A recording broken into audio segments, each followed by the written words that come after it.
This is an unofficial, fan-made audiobook. All original stories are owned by Wizards of the Coast. If you are enjoying these stories, please consider subscribing to my Patreon over at patreon.com/voxoraculum for some special patron-exclusive content. Thanks. On with the story. Lord Nellick's receiving room is cold. The parlour fire has been burning for hours, but Jacob's knuckles still ache with the chill. The heavy brocade drapes, the scroll-legged tables, and the many framed landscapes speak of comfort and wealth. But all the money in the world cannot combat the night crouching inside, scrabbling hungrily at the wall. If the Innistrad gentry could have bought themselves out of the darkness, they would have done it already. "Thank you for your punctuality, Mr. Hauken." Lord Nellick does not appear bothered by the cold. With a high forehead and a patrician's nose, he is handsome in a narrow sort of way. He lounges in a wide-backed chair, grand and languorous and smiling. Considering the current atmosphere in town, he's downright chipper. Jacob doesn't like it. He has the impression Nellick is telling a joke he's not in on. "No need to thank me," he says. "I was in the neighbourhood." A lie, but he will add the stagecoach to the bill. He had to offer the driver a hefty bribe to even consider the trip. The villages along the Alrun River were inhospitable even before the travails, but now... Well, Jacob just wishes that when the world decided to plunge itself into permanent night, he could have been caught somewhere that didn't reek of fish and rotting infrastructure. But judging from what he's found since his arrival in Selhoff, the choking, heavy mantle of fear will feel the same no matter where he goes. "Detective Wicker here assures me you are the best in the business," Nellick goes on. The Detective Wicker in question gives Jacob a tight nod. He's surprised she even remembers him. They worked briefly together 3 years ago, but that was before the travails in the old Innistrad. He never even learned her first name.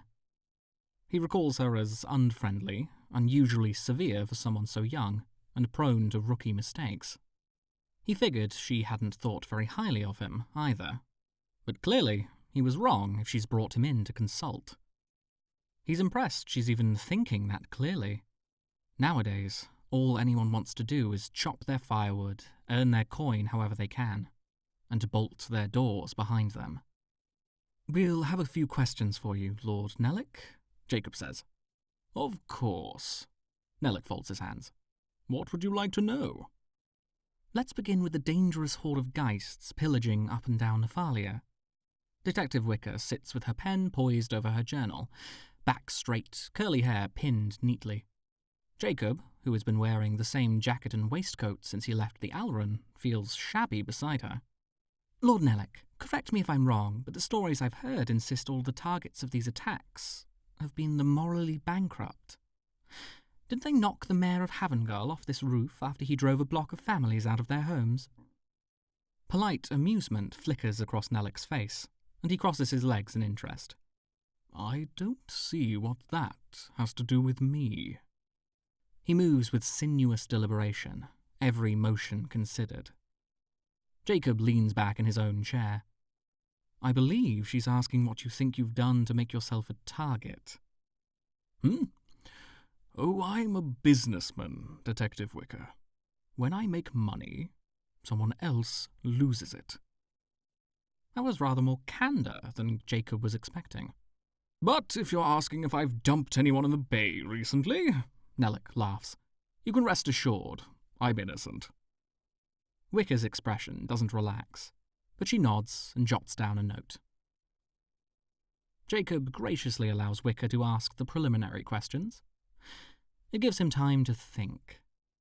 A swarm of unusually vicious geists roaming Nephalia, attacking politicians and merchants, draining their life energy to leave behind a desiccated husk. That's odd, to say the least. But after the travails, there's been more than enough novelty to go around. The world has been picked up and shaken, and all of its pieces are jostled out of their proper places. Jacob wishes he was still young enough for it to fill him with a sense of adventure rather than just bleak exhaustion tinged with cold terror. When Wicker's questions are finished, Jacob offers his own professional advice. Stay inside, Lord Nellick. Though I'm sure I don't have to tell you that nowadays. You should have somebody set up wards. Lord Nellick rises from his chair. You can't do that? No, unfortunately, Jacob lies. The last thing he's going to do is air out old, musty rituals for this man. Better off going to the church for that. They'll charge you less than I would, anyway. Nellick laughs, although it wasn't a joke. His smile doesn't show his teeth. Surely I can convince the two of you to stay the night? Well, so to speak, at least. He lets out a polite little chuckle, as if the end of the world is just drawing-room banter. Jacob imagines spending one more minute in this chilly place and suppresses a shudder. Reminds him way too much of home. That is very kind of you, my lord, but I wouldn't want to put you out. There's a public house close by. I don't predict any trouble. If night creatures have become bold enough to attack in the middle of a city surrounded by wards and armed hunters, well, then there's really no hope for any of them anymore. Better to submit to fate. I have lodgings elsewhere as well, Wicker sniffs. Suit yourself, Nellick says. He turns to Wicker to shake her hand. As Mr. Hauken suggested, an accredited mage would... She breaks off, going still before dropping his hand. Then, stiffly, she smiles. A strange feeling hovers at the base of Jacob's spine, but before he can dwell on it, Wicker turns on her heel. Come on! Perplexed, Jacob nods briefly at Lord Nellick before following Wicker down the hall. Wicker, slow down! Jacob catches her in the echoing grand foyer. The shapes of hulking busts of past Nellicks glaring at them from the shadows. Wicker looks up at him from behind dark brows, leaning in like she has a secret. You can call me Eloise, she says, before a servant opens the door and bows them out. Selhoff is a city on the edge of the world, and winter bites like a mad wolf. Frost etches glittering patterns into glass windows, and the bay of Vostro yawns dark and endless beyond the docks, like a piece of the world scooped out and discarded. Even before the fall of permanent night, this wasn't a place for the frail. When the wind blows, the city holds its breath and bows its head. The tails of Jacob's coat dance around his legs, his hair whipping at his frozen cheeks. The cold seems to have sunk into Wicker's limbs as well, because her first few steps down the lane are unsteady. Jacob moves to catch her as she stumbles. I'm fine. She looks up at Jacob. He's short enough that most people don't have to do that, not even women. But Wicker, Eloise, barely rounds out 5 feet tall. Her lips twitch. Nice hair. Well, at least she's entertained. I can take the investigation from here, Jacob says, as they start down the road. From this high up, the moonlight glimmers on rooftops glazed with ice, all their flags and ornaments lowered to wait for a spring that might never come. Eloise glances back at him. You don't want me anymore? Jacob doesn't know how to answer that. She laughs. What makes you think you're better suited to it than me? Your esoteric skill set? You're the one who referred Nellick to me, Jacob says, annoyed. He wishes she would walk faster. The local vampires are busy preparing for a wedding, and most likely won't be hunting on the city streets, but that doesn't make being out in the dark any more appealing. Jacob's shoulders are stiff with unease. It's so ugly from the outside, Eloise says to herself. What? He follows her gaze. Climbing above the city are the towers of industry, where the elite make their home. Most of them are beautiful, but the largest is a huge, greasy grey stone monstrosity, punching up at the sky like a fist aimed at the gods. Looking at it makes him queasy. The malice pouring off it is intense. It would have to be, considering Jacob can pick it out from the ambient malice in the air. Quite the eyesore, he agrees. What is it? Oh, it's vacant. A necroalchemist lived there, but not anymore. There was an incident a few months ago. A geist bomb misfired. Killed a bunch of people. A what? Jacob isn't sure if he heard her right. A geist bomb. What is that? Eloise looks up from beneath her bangs. Exactly what it sounds like. An explosive device fueled with dead souls. The queasiness intensifies. That's... He doesn't even know what to say. Whenever he thinks he's seen the very worst Innistrad has to offer, a whole new realm of horror opens before him. The wind whirls through the eaves, sending a crumpled, discarded ribbon tumbling across the street. A few market stalls are open, despite the cold and the dark, their minders huddling behind them with their heads bowed. Unsafe, but they likely have little choice. Even eternal darkness and the monsters that hunt inside it hasn't been enough to convince landlords to lower their rents. Food must be bought, medical bills must be paid. Jacob remembers Selhoff in the height of summer, the colours and smells and drifting music. He's no tavern crawler, but he likes to watch the crowd. Anything to remind him that the world isn't dead. As they round a corner into a desolate stretch of alley, his stomach tightens. Not an unusual sensation. He always feels spectral activity in the gastric system first. But this is... strange. Steady on. He touches Eloise's shoulder, feeling her go perfectly still under his hand. Listen. The wind screams. Before, Jacob imagined Nellick's description of a swarm of geists to be an exaggeration. Artful hyperbole. Geists are solitary creatures by their very nature.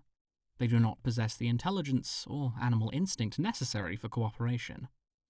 Every so often, they will group, but never in the spirit of community, just shared interest in a spot or a source of power. This is not like that. The world around them explodes into the shivering fog of geists. They stream up from the ground, from inside the adjacent buildings, and down from the slate-grey sky. Cool, slithery magic paints over Jacob's skin, the smoky voices of emotion scrabbling to find a way inside him. Fear, regret, sorrow, excitement, and rage, burning bright and hot inside his chest. A shriek builds in Jacob until his very bones are rattling. It's only through instinct that he manages to plant his feet and force his fingers into a clumsy warding gesture, pushing magic into the palms of his hands. "Eloise, get behind me! Just..." The geists flow up in front of them, coalescing for one trembling moment into a woman's screaming face. The gale slams into Eloise, knocking her backward against the alley wall. Jacob swears and thrusts his hand out again, summoning up every ounce of muscle memory. He hasn't met a spirit this powerful in years. Usually all it takes is a few words and the twitch of a finger to settle things down. But that was before the travails. Now, all magic is harder. Everything is harder. "Leave!" he shouts, pushing all of himself into the banishing command. No. The screaming woman turns on him, finally solid enough for him to make out details.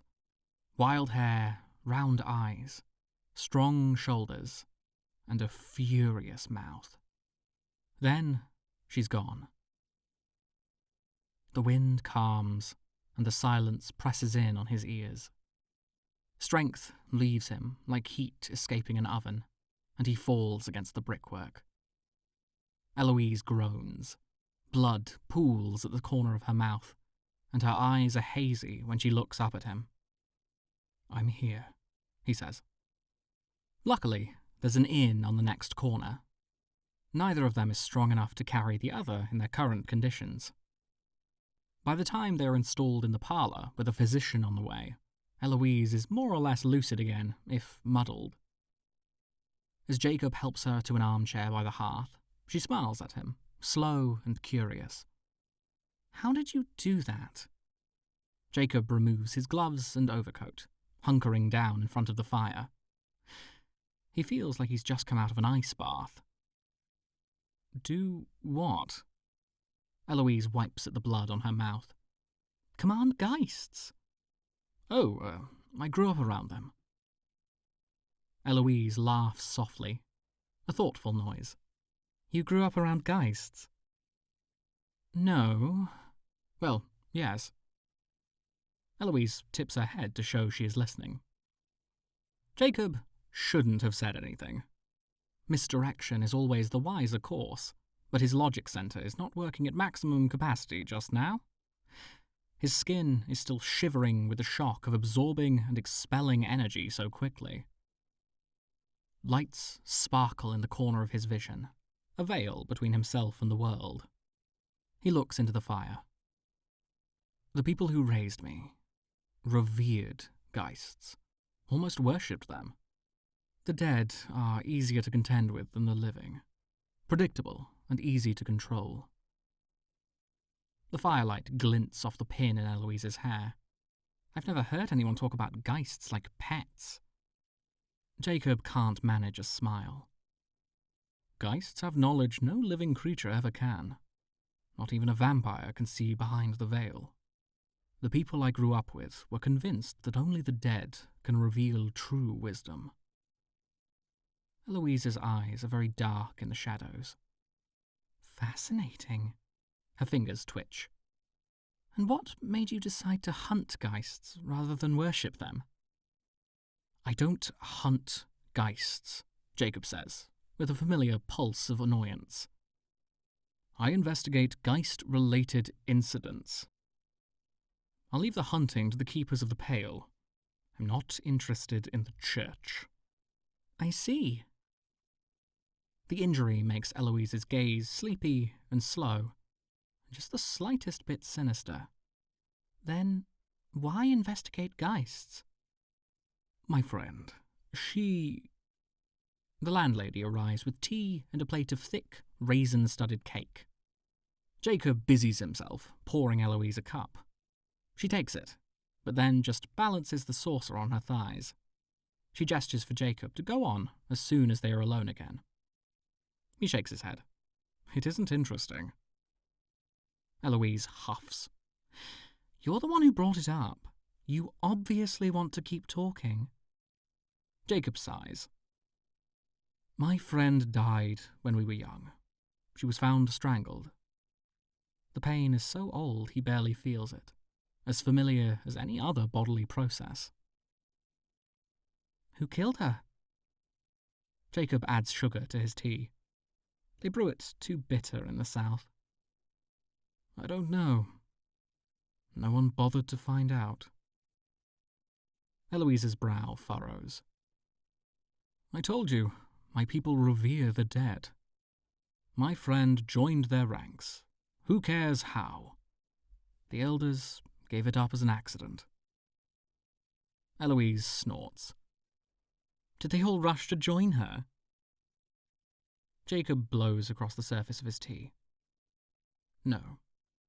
Sounds like they weren't very dedicated to death, then. Jacob's laugh feels dragged from deep inside, leaving him raw, but he feels better when it's out. Anyway, I realized I couldn't stay there. I just couldn't look at them anymore. Any of them. I decided to go into business with the only knowledge I had. I thought, well, it sounds silly now, but I thought I could help people. And I did, I suppose, for a while. Not anymore. He snorts. Are you serious? I haven't had a client in weeks. Surely you couldn't have seen much business yourself. Eloise looks confused for a moment, before her expression clears. Yes, eternal night. A bit inconvenient, agreed. That's putting it mildly. How would you put it, then? Jacob puts his teacup down. The end of the world? Eloise smiles. Dramatic? Not really, he shrugs. It's only a matter of time before the vampire houses move in to pen us up like cattle. And in the meantime, the night creatures pick us off one by one. It feels gauche to say it out loud. Like talking about sex or childbirth or taxes. Something everyone knows, but doesn't speak about in polite company. The end of everything. Then why are you still here? Eloise asks. She's still holding on to her full teacup. Maybe her injury made her queasy. He looks down at the cake, but he doesn't much feel like eating either. What do you mean? There's a whole bay out there. It's very cold. You could jump in. Her voice is slow, almost hypnotic. Find out those hidden truths only available to the dead. Jacob stares at her. She isn't at all the way he remembered her. I don't know, he says after a moment. Habit, I guess. What about you? Things can't be much better in Selhoff than they are anywhere else. Eloise leans in like she's telling him a secret. I'm going to keep living until they drag me under. He leans in too, reflexively. She hasn't made any attempt to talk him out of his strangled pessimism, and it is strangely comforting. She understands. He can see it in her eyes. She touches cold fingertips to his face. Thank you for telling me your story, Jacob Hauken, she says. And Jacob feels something. It slides beneath his skin, oily and slick, like the film on a decaying corpse, moving through him. Searching, seeking, forcing its way in. Jacob recoils, dropping the teacup. Eloise's eyes narrow. You all right? Before he can dredge together a response, the physician finally arrives, pushing Jacob aside. He almost forgot he sent for one. He leaves Eloise to get her head checked and goes out into the hallway to try to clear his own. It takes a few minutes of steady breathing for the slimy feeling in his bones to dissipate. He wonders if it could be a side effect of the dispelling charms he cast out on the street. Unusual, but magic's effect on the body changes as it ages, and Jacob isn't getting any younger. The physician emerges a quarter of an hour later, ashen and rather unsteady. Maybe Eloise had suggested casual suicide to her as well. How is she? He asks. Muddled. The physician's mouth quirks up. Well, she would be. A geist slammed her head against the wall. She's sleeping now. She told you that? Bad form to discuss an open investigation with someone who isn't an active participant, but he supposes allowance had to be made with an injury like this. She told me all sorts of things, the physician says, with another half-smile. Have we met? He asks before he can help himself. Just the way she's looking at him. Met? The physician tilts her head. No, I don't think so. Take care, Jacob. Despite the physician's words, when Jacob returns to the parlour, Eloise isn't asleep, but rather sitting slumped in the armchair, slowly massaging her eyelids. Eloise, did the physician leave you with any instructions? She drops her hand into her lap. I'm not sure, Jacob. Just sleep, I think. Her eyes dart from Jacob to the spilled tea to the uneaten cake. What the hell happened to me? Jacob steps closer to the fire. What do you mean? Eloise continues to rub a palm against her temple. I remember the merchant in the tower. His hands were cold. Then nothing after that. That's concerning. We talked quite a bit. Eloise lets out a breath. I have a concussion and a wrenched muscle in my back. I'll somehow manage to survive losing the memories of whatever thrilling banter the two of us shared. Jacob finds himself half expecting her to suddenly break character and start laughing at him again. But whatever strange mood had taken hold of her after her injury appears to have departed with the doctor. Jacob tries to ignore the hint of disappointment. He'd almost started to like her. Well, thrilling might be a bit of a... Jacob breaks off as he feels a thrumming beneath his skin. No. Can't be. What the hell is going on? Being targeted by the very geists you've been summoned here to investigate could be written away as coincidence once. But twice. What's wrong? Eloise goes very still. Hauken, what is it? The geists howl into the parlour, pouring in through the walls and ceiling and up through the floors. Wind tears at Jacob's hair and sends the tableware flying through the room like artillery. Jacob narrowly manages to avoid a dinner knife. The geists don't attempt to scare or threaten this time, but immediately resolve into the same screaming woman. Just like the last time, she ignores Jacob and makes straight for Eloise. Eloise shrieks, shrinking back into the chair. "Don't let it touch you," Jacob yells. "How am I supposed to do that?" Eloise yells back. The geist stops. Inside the tiny parlour, she seems to stretch from floor to ceiling, her eyes indistinct. "Are you talking to me?" Jacob's veins tremble with her voice. "Yes." She tips her head. "No one talks to me." "Well, he spreads his palms.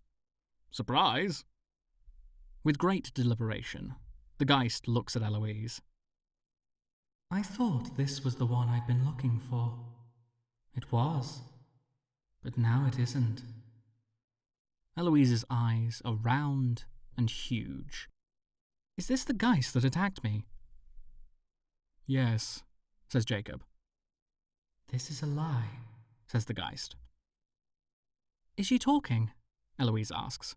"It just sounds like the wind." Jacob swears. "I need paper, something to write on. Anything." Eloise pats at her coat, pulls out her journal, and rips a page out with careful deliberation. Jacob picks up the knife left with the cake and drags it across his palm. "What are you—" He paints a series of sloppy symbols, swaying as he forces power into the seal. He's scraping the bottom of his reserves at this point. Shaking a few more drops of blood off his palm, he finishes the last symbol and waves the paper to dry it. Then, he holds it out to the geist. Jacob watches as she slowly realizes what he wants her to do with it. She takes it from him, fingers leaving an ethereal afterimage as she moves. Instantly, her edges become more solid, and she settles more heavily onto the ground. "That was a lie," she says again, her voice firmer. Eloise reacts visibly, her eyes getting even bigger. "Oh," she says. "I can hear her." No, it was a lie, but now it's not." She looks back at Jacob. "Who are you?" "I'm called Jacob. Who are you?" The geist takes so long to answer that Jacob starts to think that perhaps the spell isn't working after all. But then... "Millicent. That was my name. I was... someone once." As she speaks, her form continues to shrink down on itself, becoming more fixed, the blood seal helping anchor her in her memories. "We all lived together in a place by the river. Until he came. He used us. Fresh spirits." "He? Who is he?" "Someone we shouldn't have trusted. He knew the dead. They listened to him." "Knew the dead? Do you mean a necroalchemist?" The information begins to compile in Jacob's head, teasing the edges of his cognition, just out of reach. This used to be exhilarating once upon a time, when the thrill of discovery was still new. Now, he just feels tired. Eloise, you told me a necroalchemist lived in that tower. That he was the one whose geist bomb destroyed the town. What was his name? Eloise scowls. I never told you that. Right. Her head. Right, you don't remember, but you did tell me on the way out of Nellick's house. You told me about a necroalchemist that set off a geist bomb in a village nearby. Eloise continues to blink at him. No, I didn't. Jacob shakes his head. I know you don't remember, but... I never told you about a necroalchemist who set off a geist bomb in a nearby village, Eloise says, because I don't know anything about a necroalchemist who set off a geist bomb in a nearby village. What the hell is a geist bomb? The wind howls outside, and Jacob tenses. But it's just the ordinary kind. He forces himself to focus. He hasn't been this jumpy in years. You don't know? No, I don't. I heard something about a town going through a disaster, but not what or who caused it. Jacob thinks. That doesn't make any sense. He's missing a critical bit of information. This necroalchemist, where is he now? I told you. I'm not talking to you. Jacob looks at the geist in the centre of the room. He ended when we ended, she says slowly. You mean he's dead? Millicent hesitates. I don't know. He's here. I've seen him. He was... Once again, she looks at Eloise. And Jacob understands. He thinks of Eloise's lazy smile and the squirming feeling of filth forcing itself beneath his skin when she touched him. The physician who hadn't even asked him to pay her. Nellick's cold eyes. Oh, Jacob says. Shit. What an unexpected delight. Nellick is just as elegant as he was this morning, still sitting in his cold parlour. The hollow-eyed servant who brought Jacob up says nothing, simply bows and leaves as fast as she can. What brings you back so soon, Mr. Hauken? Is this a social call? The corner of a sharp canine gleams. It's really too late for business. Jacob matches his smile. Recently, it's always too late for business. Fortunately, these sorts of investigations rarely keep regular hours. The fire is unlit, and so are the candles. Lord Nellick was sitting in the dark. I was wondering what you could tell me about Cyril Rav. Nellick's smile doesn't droop. I'm not sure. I haven't spent much time with necroalchemists. But you do know he's a necroalchemist. I'm sure I've heard the name here and there. If he's someone important, mention of him will have crossed my desk. He steps forward, golden brocade robe tied loosely around his waist. He hadn't bothered to dress before meeting Jacob. Seriously, you can't just be here to ask me that. Nellick's feet make no sound on the rug as he moves closer. His eyes look like ice flows. He raises a hand, brushing his fingers across Jacob's cheek. So tell me, what can I do for you? At first, Jacob feels nothing but soft, chilly fingertips, and thinks he must be wrong, and will now need to find a way to extricate himself from a supremely awkward situation. But then he feels it. Oily, pressing fingers wiggling their way under his skin, coating his throat and the roof of his mouth with smoke. Instead of pushing Nellick away, he pulls him closer, hand on the back of his neck. Have you ever possessed a geist mage before? I promise you won't like it. And then he pushes back. Nellick's body goes rigid before he staggers away with an inhuman hiss. His legs tangle in his heavy robe, and he falls, barely catching himself on his elbows. He wipes at his mouth, which has begun to drip thick, black blood. "You didn't take many pains to hide it," Jacob says. "Still took you long enough. I thought you were a detective." Jacob doesn't show the hit on his face, but he feels it. He hadn't noticed, and he should have. He'd been so shaken by Millicent's attacks. And the truth is, no one in Innistrad has been at the peak of their powers in the last few years since the travails. The changed magic unbalances the weather, which unbalances the world, which unbalances the people. Still, he should have noticed that he's only truly spoken to one person since arriving in Selhoff. "This is rather awkward for me, I do admit," Rav says, gesturing at himself, sprawled in the brocade gown on the floor. Jacob backs up a step. "Get up, then." "Oh, no, I just meant I hired you without even knowing I was speaking to one of the exalted Visag Atum, the Geist Talkers. Terribly rude of me." Jacob doesn't blink. "I left that group a long time ago." "Yes, because of your friend. Fascinating. How cruel people can be." "You would know, wouldn't you?" Another flash of rage flickers across Rav's face, the same one Jacob had seen in Eloise's eyes when he'd spilled the tea. "That was a mistake. An unfortunate mishap." "Was it?" Rav tugs the neck of his robe closed with great dignity.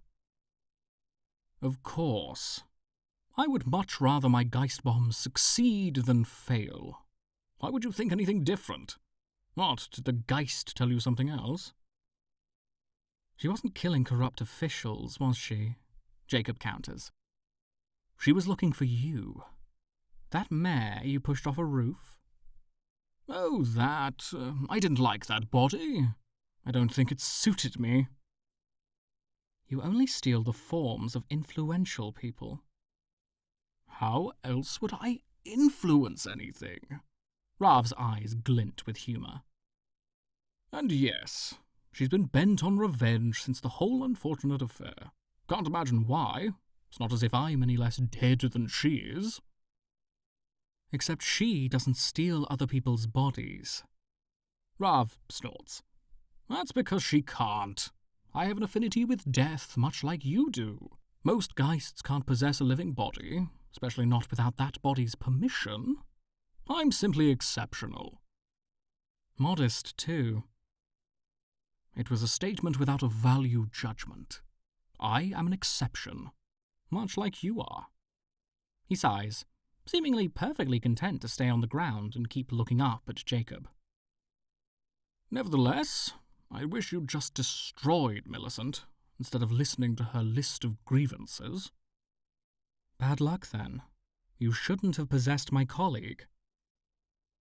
Rav rises from the ground with unexpected grace.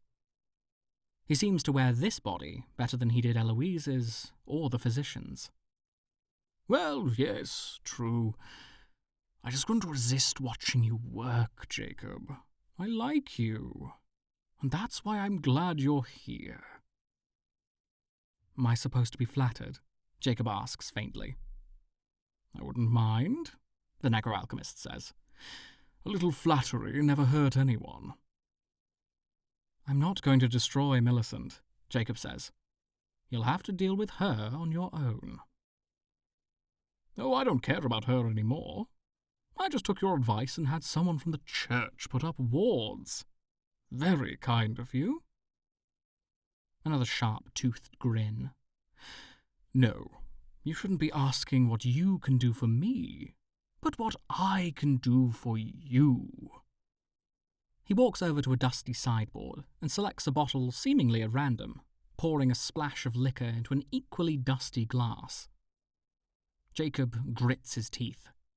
"No, thank you." "Suit yourself." He settles in a chair beside the empty fireplace.